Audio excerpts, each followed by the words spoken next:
Hello everyone, this is exciting, isn't it?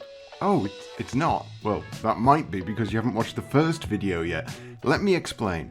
Last year, I got you all to vote on your top 10 ZX Spectrum games. Here's the list that you came up with. Rubbish, isn't it? Definitely not something I'd have voted for. And so here's my goal.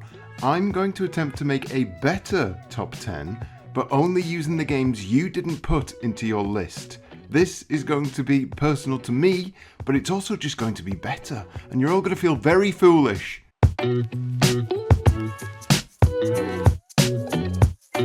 This is my shortlist, and of these, I need to pick 10 and put them into an order. The order doesn't really matter all that much, I guess, but I'm going to arbitrarily order them anyway, because that's what drives engagement. Saying one thing is better than another thing. I bet if I put a post on Twitter saying one thing is better than another thing, everyone will go mental for it. I just need to label it as a hot take. That way, I can remove all blame from myself when everyone gets upset at me.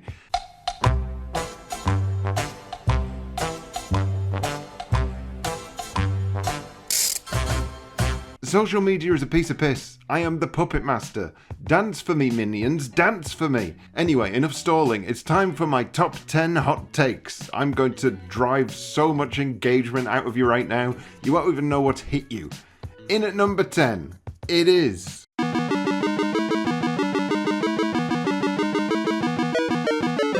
Lords of Midnight. I'm coming at this top 10 like a Desert Island Discs thing, and Lords of Midnight is so unbelievably vast in terms of scope and ambition that I can't just leave it to one side.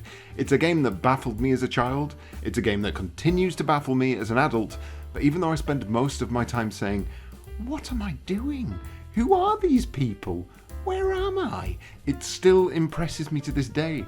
It's a game of open-ended adventure and big mythical tales, and the fact it didn't appear in the user top 10 frankly shocks me to my very core. I am shook. Beyond have produced a game of immense complexity that transcends the simple word matching of the mainstream adventure and in many respects more resembles a strategy war game. Many features of the game are new or developed to an elaborate degree, setting new high standards in Spectrum software. The cassette is accompanied by a lavish booklet giving thorough and very sound playing instructions. When I say you will need them, and you most certainly will need to read some of the hints given, I mean this as a compliment to the inventive depth which pervades the whole project. Looking at my shortlist of games, there is absolutely nothing that stands shoulder to shoulder with Lords of Midnight. It is a unique entity, and I'd be an absolute heathen if I didn't include it in this list. I confess now this choice won't align itself with the many ZX Spectrum connoisseurs out there. Although Mr. Rose Tinted Spectrum does have a tendency to rant about shit Spectrum games on this channel anyway, so I might get away with it. It's weird how nostalgia goggles distort what you remember about something. As a 9-year-old, I could have sworn this game was a carbon copy of the cartoon series. However, upon revisiting it as an adult, I find myself struggling to remember the episodes featuring the giant bee, eyeball on legs and flame guy. The graphics are top notch though, avoiding the typical ZX Spectrum colour clash and presenting what looks to be some sort of layered backgrounds. The level variety isn't too bad either. There's a swimming bomb diffusion level, and some sections that require you to go on foot or in the turtle van. But overall, I still have the same fondness for this game as I did as a kid. So I'm going to give it 5 out of 5 turtle shells.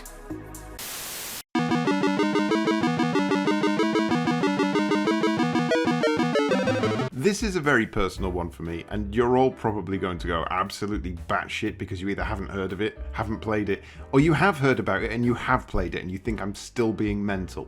Motos is just a wonderful time through and through, and a game that I always end up playing the Spectrum version of instead of its arcade counterpart, not least because of this theme tune.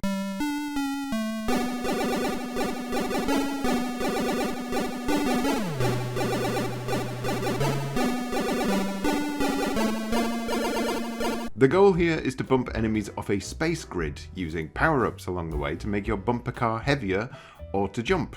That's it. It's a simple game, but it's one that doesn't age because the core rules are simple arcade fun.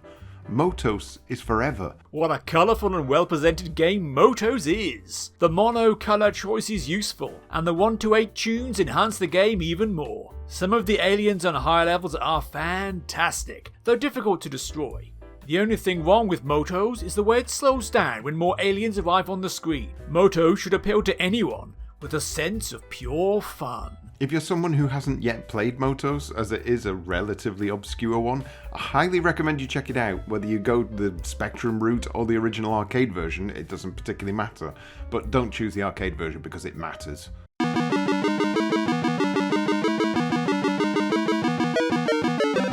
Look, I'm a board game nerd, alright? It took me a long time to come to terms with that, but I should really have known it was the case back in the early 90s when I became obsessed with HeroQuest, both the physical board game and the video game adaptation, which I didn't just buy on the ZX Spectrum, I also owned the MS-DOS version later in life. HeroQuest is a strange one to go back to now, mostly because board games of this type have moved on drastically. There are a great deal of antique rule choices here, like rolling a dice to move, or just rolling a dice to kill enemies. Basically, you just roll a lot of dice to see if you win or not. But mixed in with all of that is a sense of adventure, a sense of exploration, and a sense of building your character over time. That being the case, HeroQuest was one of the closest things I had to a traditional RPG on the ZX Spectrum, as well as being a wonderful adaptation of the board game itself. At last, I don't need to spend ages with plastic figures setting up the board game. I can just play, as up to 4 people can take part, and a touch of friendly rivalry is added to the proceedings. The playing area certainly is big, and the surprises are many, while the icon system is simplicity itself to use. This control method does mean the battles are decided by the computer rather than your joystick skills, but it doesn't spoil the gameplay. I hope the success of HeroQuest ensures that more role-playing board games are converted to the Speccy. HeroQuest also went on to get the Witch Queen expansion, housed in this lovely big box set which I've got right here. Look at it! What a splendid thing to keep on my shelf and take up space and never use. Hi, my name is Benny and my game is Set Willy. I got it when I was 6 years old when it was released, and to me this game was all about exploration. Seeing what was in the next room, exploring Willy's house. I mean the story. Minor Willy, he has a lot of money, he had a big party, he needs to clean up, but he's woken up to a hellscape. It's like a David Lynch movie. There's a toilet that's alive in the next room. There's a razor blade floating around that will kill you, and the housekeeper is super angry. I would just walk around. I never played this game to win it. I was always trying to discover new stuff, and that's what I loved about it, and that's why I love Metroidvanias today, I think, because of this game. And when I didn't have a new area to discover because I never got past those stupid monks in the cellar, I would just go to the sea, wait for the boat to arrive. The boat sadly never arrived, but in my imagination, the boat was there.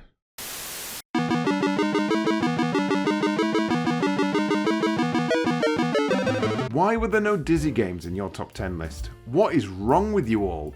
Dizzy games were a mixture of awkward platforming and leap of logic point and click. What didn't you love about that? Jokes aside, a Dizzy game being in the list might be contentious, but which Dizzy game I put in the list was always going to be the most contentious. And it boiled down to this. The original Dizzy has the most annoying puzzles. Treasure Island Dizzy only gives you 1 life, and that left Fantasy and Magic as the 2 games I loved most that I had to choose from.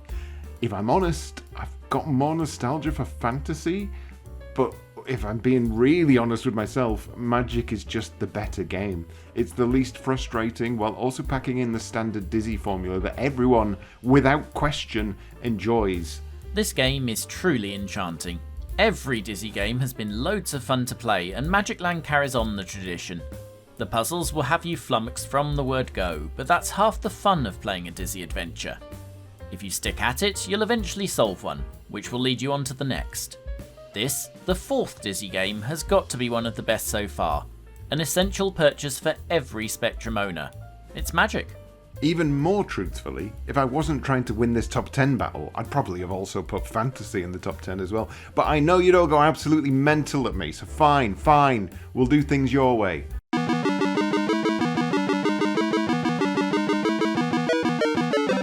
Just missing out on the top 5, it's an arcade conversion that had to beat out quite a few other arcade conversions to get here, namely Bubble Bobble and Rainbow Islands, which was still in my shortlist.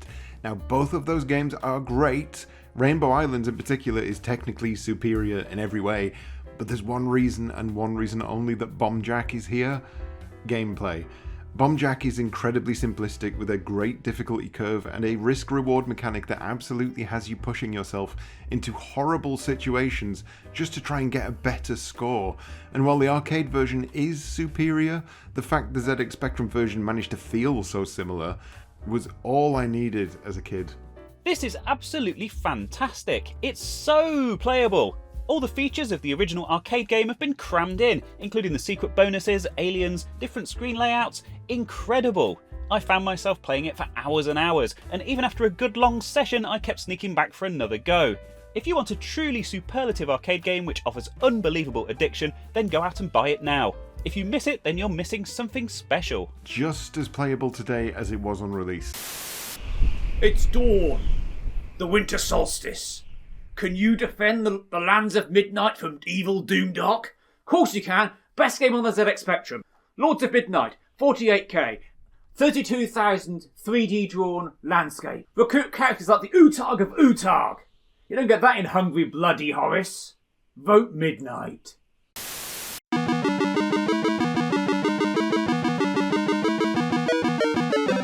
It's top 5 territory, and much like Lords of Midnight, The Great Escape is a game that I cannot believe didn't make it into the top 10.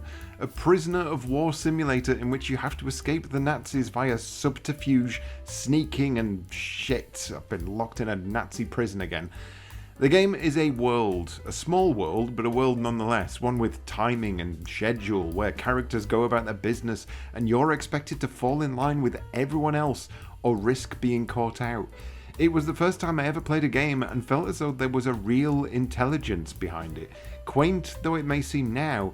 And while I never managed to escape, I always had fun getting a little further, finding a new piece of equipment or a new route I could take to speed things up on another run.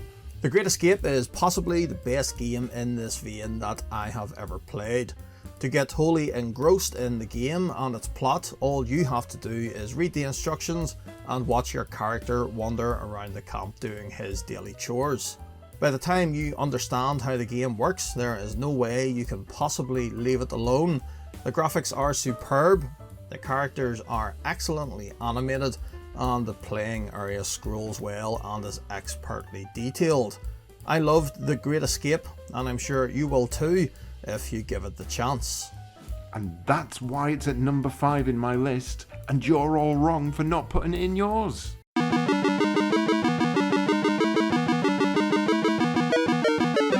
Another game I cannot believe didn't make it into the top 10. You are monsters! Monsters! Deathchase is a wonderful arcade action title that sees you zipping through tree lines to shoot down innocent men on hoverbikes. It's the off-brand Star Wars speeder bike simulator we always wanted, and there's absolutely nothing like it on the ZX Spectrum. Even better, it still plays as excitingly arse-clenching today as it did back in the early 80s. Return of the Jedi has nothing on this. The chase through the trees is breathtaking, quite literally. Fantastic graphics, exceptionally smooth movement, the bike handles really well. You can see the rider's hands turning the handlebars. Buy it. Now, to be fair to the viewers' top 10, this game did get beaten out by Jetpack, but to be not fair to the voters, I think it should have beaten Jetpack, because it's better than Jetpack. Don't at me. I couldn't pick a favourite, so I'm picking both. Green Blur and Match Point. I love them both. Hi, I'm Dudley from Yesterzine, professional opinion giver and amateur liar. As the world's foremost Spectrum expert, I'm here to confirm what you already know in your heart, that the greatest Sinclair ZX Spectrum game is Count Duckula 2. From its incredibly detailed cartoon-perfect visuals, to its brilliantly designed single-screen levels that make absolute perfect sense at all times, to the way it helpfully blinks platforms in and out of existence at random so you're never confused about which way to go. An unarguable masterpiece of video game production with near infinite replay value.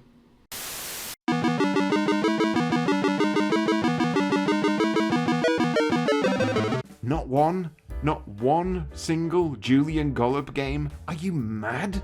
I had to pick from Rebel Star, Laser Squad, pretty much every single game he developed was entered into the voting and not a single one made it through. This is why we can't have nice things. Chaos serves up something that has long been needed in the computer games world. A game which can be played by a great number of players, not in a token sense, but in a fully competitive framework whereby each player is actively involved. Games Workshop have brought their knowledge of D&D and board games to the microcomputer in a very professional manner and have produced games of real substance. Chaos for me rises above the other games by simply being an insane sandbox of magical nonsense. It's a game of chess, but the chess is played on a board that supports a ridiculous number of players, and instead of pawns, you get dragons, but sometimes they're not dragons because they're just pretend dragons. How much more exciting than chess does that sound? Is it a game for massive nerds? Yes, but it can also be appreciated by those who simply take a moment to grasp the rules. It's a story simulator, it's a warfare simulator, it's a massive wizard fight. What's not to love?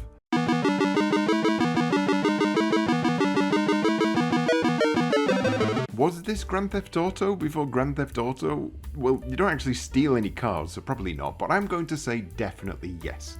No game on the ZX Spectrum blew me away as much as Jarell's Drive Like a Knobhead game, one in which you had to hunt down 4 smugglers and blow them up with your built-in Gatling gun. There were traffic lights, there were innocent citizens pooling around, there was a whole city to explore, and god damn it, it was leaps and bounds above most other games on the ZX Spectrum. It was a world away from the abundance of platform games or games where you had to punch things until they fell over. Turbo Esprit was an experience. Jarell Software seems set to continue their long line of very well polished off software with another good program, Turbo Esprit.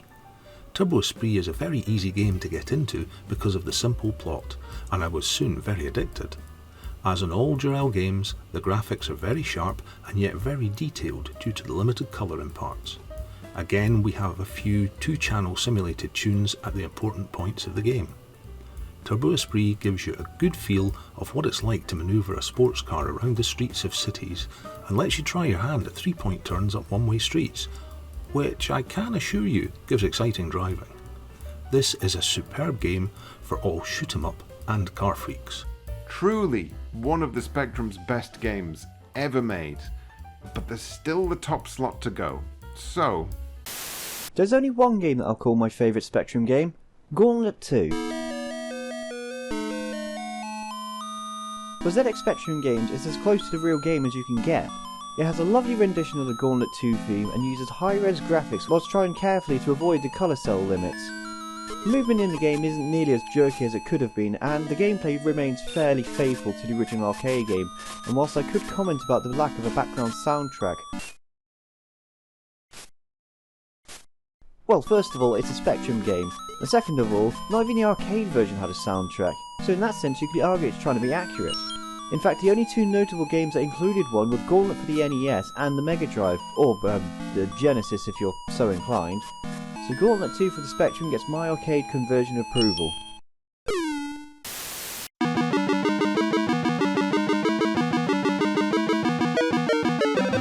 oh no, I've made everyone angry, apart from that one guy over there who's absolutely loving this placement. I'm sorry, but when I look at all the games in this shortlist, there's one game I consistently come back to, and it's this. Joffa Smith's adaptation of Green Beret, or Russian Attack if you like puns, is exactly what I look for in a game. It's difficult, while for the most part being fair. It's a port that, once again, I prefer to play on the Spectrum rather than the arcade version, and it's just incredibly addictive. Have I managed to complete it in one credit? No. But do I keep trying? Yes. Nailing your way through a level without taking a hit is one of the greatest feelings you'll get from the ZX Spectrum, and for that reason alone, it's here in the number 1 slot. Green Beret is an excellent conversion of the arcade game, and Imagine deserve a pat on the back for making such good jobs of all the Konami games. As far as I could make out, the Spectrum version has got all the features of the great arcade game. It contains lots of good little characters, all of which are well animated, especially the jumping soldiers. Meeting the Commandant is just like meeting Rambo, a small muscly figure in a t-shirt with a headband. Not much like a real Commandant. The game contains lots of colour and avoids any chance of attribute clashes very neatly. Green Beret has lots of very well drawn backgrounds and loads of trees, missile carriers and so on. All this, combined with excellent gameplay, makes it one of the best bash bomb blow games around. A bash bomb blow game. See, it even pioneered its own subgenre of gaming. What more could you ask for? So there you have it, folks. Your top 10 versus my top 10, using only the games that didn't make it through your ridiculous voting. Now it's all down to you, once again, to decide who made the definitive top 10. I know, we've got ourselves locked into another democratic decision that will most likely result in me cursing everyone in existence, but this is the way of the free world. Leave your comments as to which list you'd pick, and hell, make your own top 10 if you fancy. I don't care, it's the internet, do what you want. Thank you to all the contributors on this episode. It only took me a year to put it all together, and I'm thankful I will never have to do that again.